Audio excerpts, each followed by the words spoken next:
பழமை வாய்ந்த தாதம்பட்டி அருள்மிகு ஸ்ரீ மாரியம்மன் திருக்கோவில் ஆடி திருவிழா.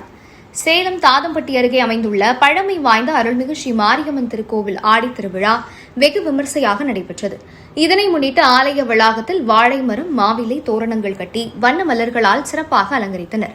மூலஸ்தானத்தில் காட்சியளிக்கும் மாரியம்மனுக்கு முகத்திற்கு மஞ்சள் காப்புடன் புதுப்பட்டு சேலை கட்டி பலவித நகையை ஆபரணங்களுடன் மலர் மாலை அணிவித்து மயில் பிறையை நிறுத்தி சிறப்பாக அலங்கரித்திருந்தனர்.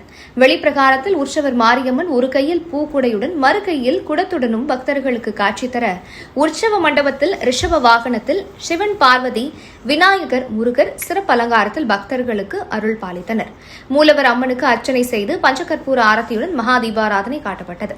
ஏராளமான பக்தர்கள் கலந்து கொண்டு மாவிளக்கு ஏந்தியும் தேங்காய் பழம் உடைத்தும் தரிசனம் செய்தனர். கலந்து கொண்ட பக்தர்களுக்கு விபூதி குங்கும பிரசாதம் வழங்கப்பட்டது.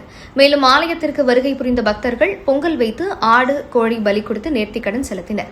மேலும் சக்தி அழைப்பு நடைபெற்று பூ கரகம், அக்னி கரகம், அலகு குத்துதல் நிகழ்ச்சியில் பக்தர்கள் கலந்து கொண்டு தாரை தப்பட்டைகள், பம்பை மேளதாளம் முழங்க ஊர்வலமாக ஆலயத்திற்கு வந்தடைந்தனர்.